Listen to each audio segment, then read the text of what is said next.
Hey guys, in this video I'm going to go over 5 tips to help you pass your FAA Part 107 test. The Part 107 test is only relevant to those living in the United States that are 16 years of age and older and wanting to offer aerial services commercially. If you live in other parts of the world, make sure to become familiar with the rules, regulations, and other requirements to fly your drone commercially, as rules and regulations can vary dramatically from country to country. All right, so let's get into the tips. Tip number 1, study. This test is something to take seriously, and you'll want to study a good amount of time in order to pass. Some of the test questions can be quite tricky, so without studying, you're going to have a difficult time passing. It's important to grasp the different concepts and make sure that you know the principles around them. If you plan on memorizing the questions and not understanding the material, you're going to struggle with this test. Before I took the 107 test, I studied for about 4 or 5 hours, watched numerous YouTube videos covering the test, and even took some practice tests online.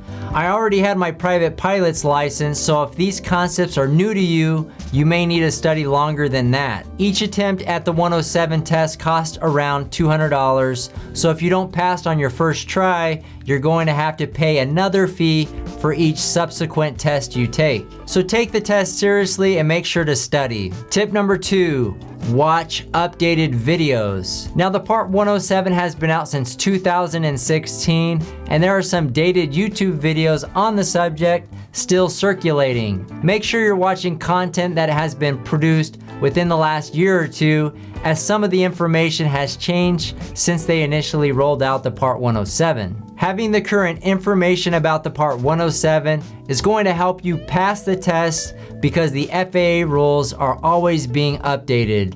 So make sure you're watching updated YouTube videos on the subject. Tip number 3, take your time. You have plenty of time to take the test, so don't second guess yourself. A lot of these questions can be a little bit tricky. As soon as you feel like you don't know it or start to get a little bit flustered, stop, read it again slowly, and really look at what the question is asking. Tip number 4, sectional charts. From my experience, the most challenging part of the 107 test was the sectional charts. If you familiarize yourself with the sectional charts and learn how to read mapping, you can avoid many potential hangups during the test. I felt like a good percentage of the test was sectional charts, so if you're going to spend extra time studying, dive into the sectional charts. Tip number 5, legends, definitions, and weather. A lot of the answers to the questions are actually found in the legend. So if you go there, chances are you can get many questions right by referring to the legend.